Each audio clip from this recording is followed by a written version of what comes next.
عن انس رضی اللہ عنہ قال قال رسول اللہ صلی اللہ علیہ وسلم ان من اشراط الساعة ان يرفع العلم ويثبت الجهل ويشرب الخمر ويظهر الزنا۔ حضرت انس رضی اللہ تعالی عنہ اس حدیث کے راوی ہے۔ وہ فرماتے ہیں کہ نبی کریم صلی اللہ علیہ وسلم کا ارشاد ہے کہ قیامت کی علامات میں سے یہ ہے کہ علم کو اٹھا لیا جائے گا، جہالت پھیل جائے گی اور شراب کھلم کھلا لوگ پینے لگیں گے اور زنا پھیل جائے گا۔ آپ اس حدیث میں غور کیجیے، 4 چیزوں کو بیان کیا گیا۔ نمبر 1 علم کو اٹھا لیا جائے گا، نمبر 2 جہالت پھیل جائے گی، نمبر 3 شراب کھلم کھلا پینے لگیں گے، اور نمبر 4 زنا پھیل جائے گا۔ اب غور کر کے بتائیے کہ مجھے کیا اس زمانے میں جس وقت ہم جی رہے ہیں، کیا ہمارے درمیان وہ علماء موجود ہے جو حق بات بولنے پر جھجکتے نہ ہوں، جو حق بات بولنے سے کتراتے نہ ہوں؟ ان علماء کی تعداد دھیرے دھیرے ہمارے درمیان سے گھٹتی چلی جا رہی ہے۔ یہی وجہ ہے کہ قرب قیامت میں علماء حق کی تعداد گھٹ جائیں گے اور علماء سوء پیدا ہو جائیں گے۔ آج حق بات بولنے سے لوگ کتراتے ہیں، گھبراتے ہیں، ڈر اور خوف ستانے لگے ہیں کہ ہم بات کریں گے حق تو ہمیں لوگ نکال دیں گے۔ وہ جو عوام کے درمیان ایک مقبولیت ہے وہ ختم ہو جائے گی، خواص کی نگاہ میں کچھ بھی ہو، حق بات بولنے سے کتراتے ہیں۔ یہی وجہ ہے اس حدیث میں آپ غور کیجئے، علم اٹھا لیا جائے گا۔ علم سے مراد یہاں علماء حق ہے۔ جب علم باقی نہیں رہے گا تو پھر کیا ہونا ہے؟ جہالت پھیل جائے گی۔ آج ساری دنیا جہالت کے دلدل میں پھنسی ہوئی ہے۔ آپ کسی معاشرے میں چلے جائیے، کیا مسلمان کو یہ پتہ نہیں ہے کہ نماز فرض ہے؟ کتنے فیصد لوگ نماز پڑھ رہے ہیں؟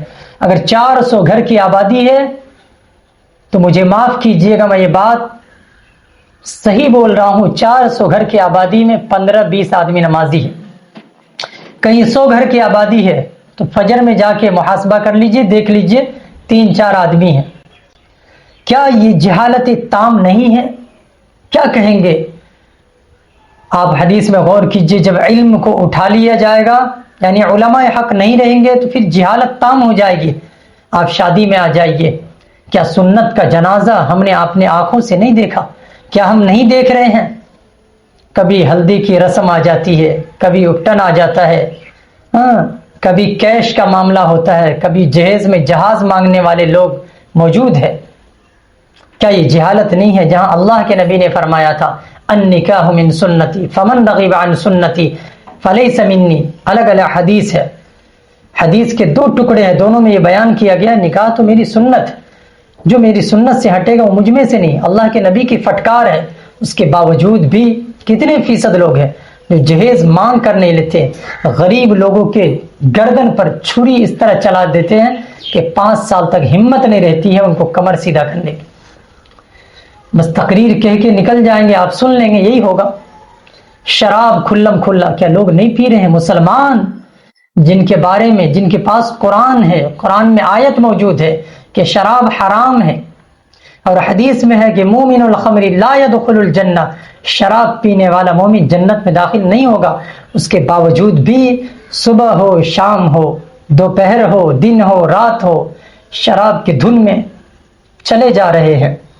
لوگ تقریر کریں، واعظ و نصیحت کرے، قرآن کی آیت پیش کرے، حدیث نبوی پیش کرے، کوئی فرق پڑنے والا نہیں ہے۔ کیوں؟ کیونکہ جہالت عام ہو چکی ہے اور شراب کھلم کھلا لوگ پی رہے ہیں، اور ویظہر الزنا، زنا پھیل جائے گا۔ آج دیکھیے معاشرے میں تباہی بربادی کس طرح کی ہے۔ یہ 4 چیز علامات قیامت میں سے جو صادر ہو چکی ہم نے اپنے آنکھوں سے دیکھا اور دیکھ رہے ہیں۔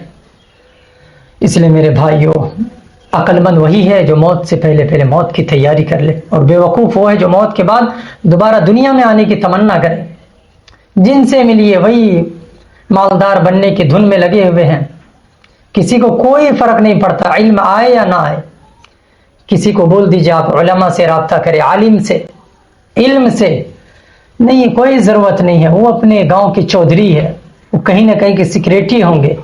اور سب سے بڑی جہالت تو اس وقت کی ہے جو یہ محرم کا مہینہ کل سے آنے والا ہے، وہ حسین کے چہیتے جن کی زندگی میں 1 رکعت نماز بھی نہیں ہے، وہ حسین کے نعرے لگا کر کے اسلام کو تقویت پہنچانے کی کوشش کریں گے۔ اللہ معاف کرے، ایسے ایسے کام کیے جاتے اس محرم کے مہینے میں جن کو دیکھ کر شیطان بھی شرما جاتا ہے۔ یہ ڈھول لیں گے، یہ تازیہ بنائیں گے، یہ لاٹھی ڈنڈے ہاتھ میں لے کر اور اسلام کو بڑھانے کی فکر کریں گے۔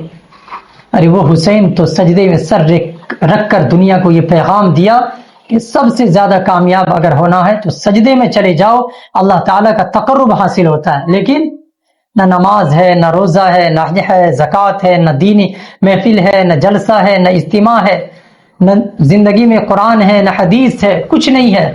محرم آیا لسان لے کر کے اسلام کے علم کو بلند کرتے کرتے خود شراب پی کے بے ہوش ہو جاتے، نکلے تھے ہوش پیدا کرنے، بے ہوش ہو کے کھیت میں پڑے ہوئے ہیں، ہے نا۔ وہ محرم کی تیاری چل رہی ہوگی بہت سے لوگوں کا، اپنا اپنا کام ہے۔ ہمارا تو اپنا کام ہے۔ میرا نظریہ ہے کہ میں قرآن کو، حدیث کو سارے گھر تک پہنچانا ہے، اور یہی نبی کا اصل مشن تھا کہ گھر گھر قرآن پہنچ جائے، حدیث پہنچ جائے، چھوٹے چھوٹے بچوں کو وہ قرآن کی آیات موجود ہے، یاد ہے، وہ حدیث یاد ہے، جن کا آپ کے ذہن و دماغ میں کبھی تصور بھی نہیں آیا ہوگا۔ آپ تو محرم آیا تو جگ گئے، پکے مسلمان بن گئے، ڈی جے لے کے نکلنے والے بن گئے۔ کیا کبھی سوچا کہ حضرت حسین رضی اللہ تعالیٰ عنہ کے یہ عمل تھا جو آپ کر رہے ہیں؟ کوئی بھی اس علاقے میں علماء کی بات ماننے کو تیار نہیں ہے۔ 10 دن تو یہ کہہ دیا جاتا ہے کہ آپ لوگ چلے جائیے کہیں گھومنے کے لیے۔ اللہ اکبر!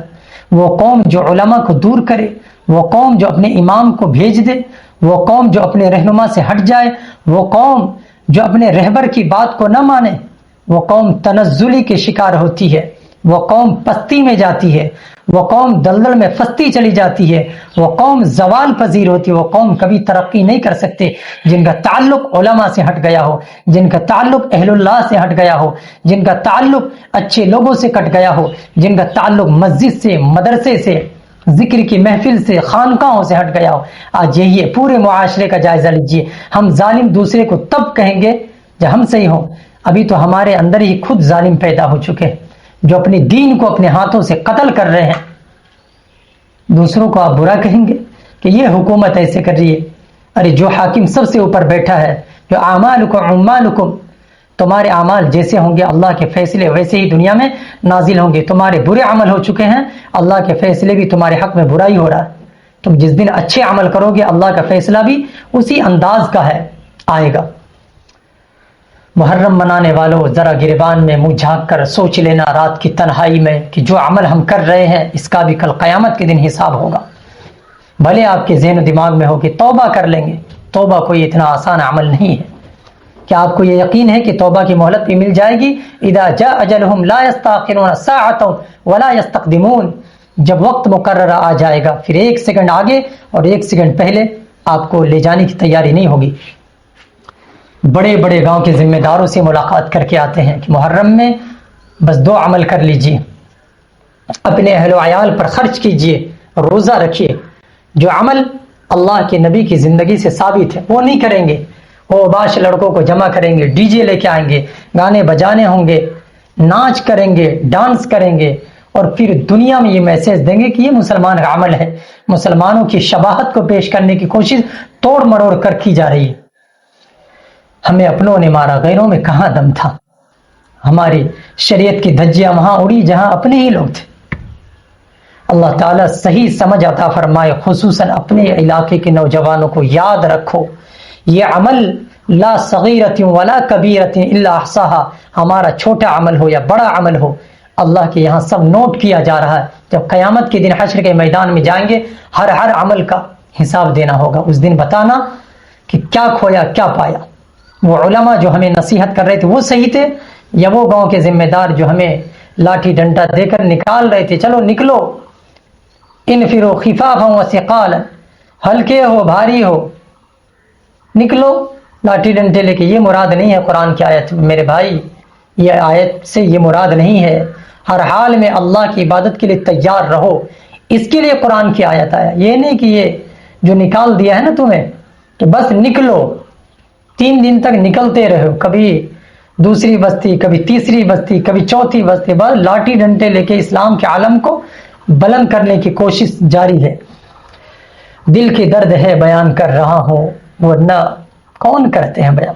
کسی کو بس اللہ نے جو تھوڑا بہت علم دیا، تھوڑا بہت، اس کو پہنچا رہا ہوں. بلغوا عنی ولو آیہ. اللہ تعالی عمل کی توفیق عطا فرمائے.